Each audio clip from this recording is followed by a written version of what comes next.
All right, let's jump right into it. Welcome to this explainer, where we're going to demystify what is honestly a massive, high-stakes logistical challenge, cutting off terrorist funding. If you've ever sat there and wondered how high-level international intelligence actually translates into a frozen bank account down the street, well, you're in the right place. Today, we're really exploring that messy gap between having a great rule on paper and actually executing it in the real world. I love this quote from our source material because it perfectly frames the whole problem. We tend to think that stopping bad actors is basically just an IT task, right? You update a database, you slap a name on a list, and then you just kind of wait for an alarm to go off. But as we're going to see, that is barely the starting line. So, what does it actually take to stop terrorist funding in its tracks if just having a list isn't enough? Well, here is our roadmap for today. 1. The ticking clock of sanctions. 2. North Macedonia's reality check. 3. Why sanctions actually fail. 4. Beyond simple name matches. And 5. Building a resilient system. Okay, let's kick things off with Section 1, the ticking clock of sanctions. Think about the stark contrast between a traditional criminal trial and a targeted asset freeze. It's kind of like comparing a slow, methodical turtle to a literal lightning strike. In a criminal prosecution, we're completely used to lengthy investigations, painstakingly gathering evidence, and obviously proving guilt beyond a reasonable doubt. But targeted financial sanctions, they approach the problem from a totally different angle. They are purely preventative. The whole point is that assets have to be frozen before they can be moved, converted, or used to fund an attack. You don't need a prior criminal conviction to freeze an asset. Honestly, waiting for one would just completely ruin the entire purpose and give the target all the time in the world to hide their money. And that brings us to this crucial concept of acting without delay. What does that actually mean when you're on the ground? It means beating the bad guys to the punch, plain and simple. A delay of just a few hours, sometimes even minutes, might be all it takes for funds to leave an account forever.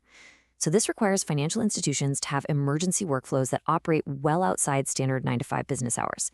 Think about it. Even international designation drops on a Friday night, and you're waiting for Monday morning's compliance meeting to do something about it. Yeah, you've already lost. Which leads us perfectly into Section 2, North Macedonia's reality check. Tracking North Macedonia's journey over the last few years really shows the monumental effort it takes just to lay the basic bureaucratic groundwork. Starting way back in 2021, the country embarked on this massive progressive training program with the OSCE and UNODC. That all culminated in a huge exercise in May 2023. But then, fast forward to late 2023, an evaluation by Monivelle, which is a major monitoring body, found that while the legal foundations were finally there, huge practical gaps remained. And even looking ahead to their June 2025 FAF follow-up, this specific area of targeted sanctions was still stubbornly difficult to fully master. Let's zoom in on that May 2023 training in Veles for a second.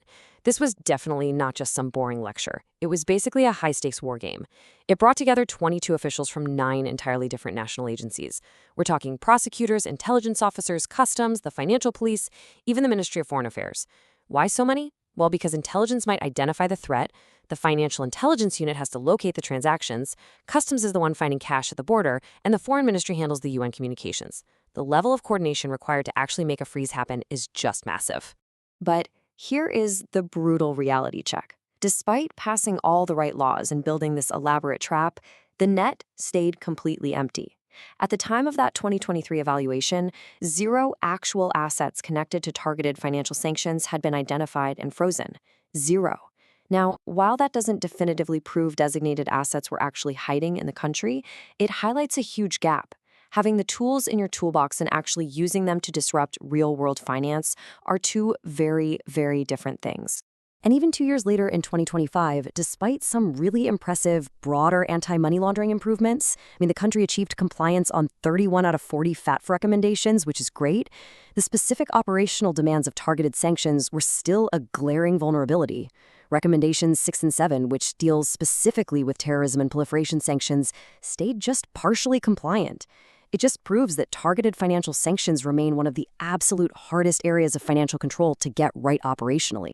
Let's dig into why that is. Section 3. Why sanctions actually fail. Okay, let's run through this checklist of operational pitfalls, because this is where theory falls apart in practice. First, delayed list management. Like we said, if you rely on an overnight batch update, you've already lost the money. Second, narrow name screening. Third, weak ownership analysis, which is a big one we'll look at in a second. Fourth is fragmented responsibilities. If your compliance officer spots a match but has literally no idea who has the authority to actually freeze the account, that delay ruins the whole effort. Fifth, overdependence on banks. Remember, sanctioned individuals use real estate agents, lawyers, and casinos too. And finally, inadequate supervision. Regulators really need to test these systems with urgent, realistic simulations, not just thumb through a policy manual and call it a day. Section 4. Beyond simple name matches. So I want you to think of beneficial ownership like a set of nesting dolls. Finding the person who is truly pulling the strings is infinitely harder than just matching a name on an account. An exact name screening engine is completely blind if a designated terrorist is, say, controlling a company through a relative or a trust or some deeply layered corporate structure where they don't even hold direct shares. Institutions have to examine ownership and control constantly. If your system is only checking the name on the front door, I guarantee you're missing the person running things in the back room. Plus, a basic name search is pretty much useless if the system can't intelligently triage aliases and transliterations. If you just automatically freeze every single weak name match, you're going to cause massive harm to innocent customers who just happen to share a name with a listed person. But on the flip side, if you automatically dismiss ambiguous matches, you're letting terrorists keep their funds. So institutions need a highly documented, rapid triage process to quickly compare dates of birth, nationalities, and associated entities so they can confidently say, yes, absolutely, this is our target.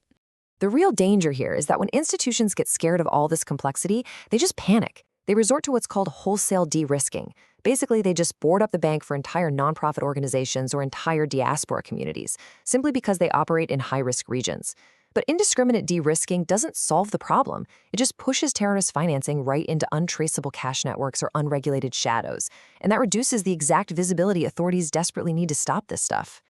Finally, let's wrap up with Section 5, building a resilient system.